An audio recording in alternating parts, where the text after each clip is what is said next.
So, the main thing I wanted to ask you about was the characters and their age. How are you gonna? How is that gonna come across in the film? Are you gonna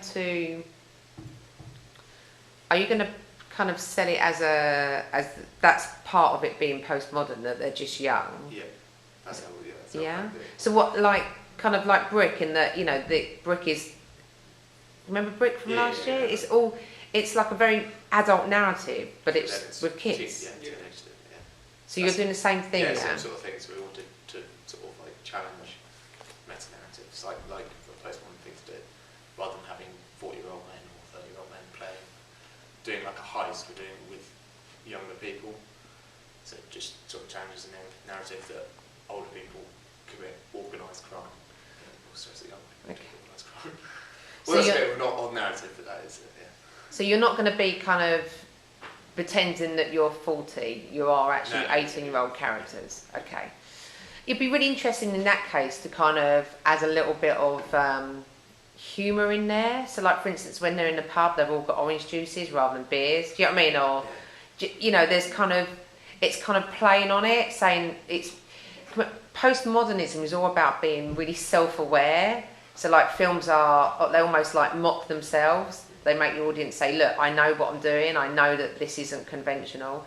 So maybe be really good to consider ways that you can really make it plain to the audience that it's not that you're being lazy and you just haven't, your mum and dad your dad wouldn't agree to do in the film, that actually that you're playing on this. You're playing on the age thing. So yeah, it'd be really good to have a think about that. Has anyone else got any other questions? Yes, Sam. Why is it rated an 18 instead of 15? Because it's 18-year-olds in the film, and we wanted to rate it 18 because it's going to have quite a bit of swearing, and it is also going to be quite violent. But it's not going to be. It's sort of like Reservoir Dogs in that sort of sense. It's quite violent, but at the same time, it's quite sort of cheery and upbeat at the same time. So we want it to be like a cheery, upbeat, funny film. Then it has some really quite sort of brutal moments in it, if that makes sense. So that's why it's rated 18 rather than 15. Because if it was 15, it'd have to be, if it's a brutal film, it'd have to be, it's a brutal film, but it's still a 15. Whereas if it's quite cheery, it's sort of like, it's quite happy, they're quite happy doing what they're doing. So our main character, our main antagonist, Narco, is quite happy to kill people. It's not that he doesn't really bother. Whereas if it was a 15, then it might be, I've been driven to kill someone or something like that. Whereas in 18, you have to be like, you have to sort of show that, so that character knows exactly what he is doing. Whereas with a 15, maybe it would be like, he's had all his family being killed by some mass murderer, and he's got to kill this guy because he's killed all these other people. So it has no sort of like drive behind the characters. So it's sort of like, it's a bit more sort of like mindless, if that makes sense. Yeah, and lots of British crime is about that, isn't it? It's about kind of the harsh realities that people are just brutally violent, and we're up close with that. Are you, in your trailer, what elements of that are you going to hint at or show? How do you think, because it's going to be quite difficult to show that, isn't it? You know, without.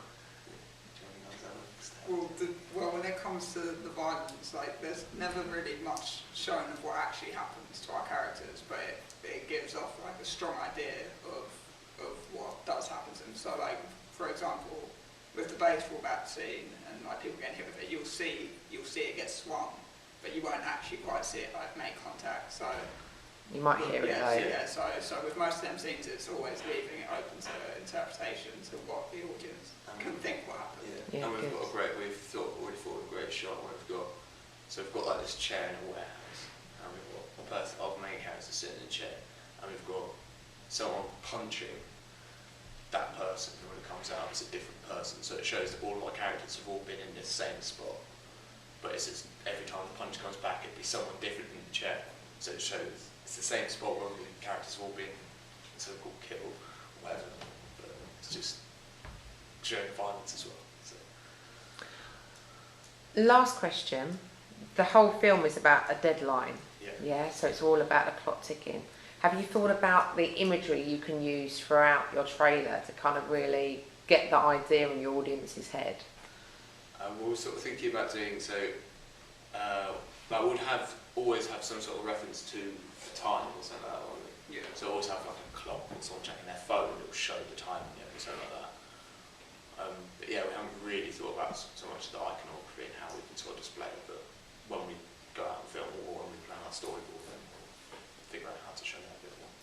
Yeah, I think it's a motif. I think it's an image you can keep coming back to, and you can have a ticking. You can have a ticking kind of all like playing through.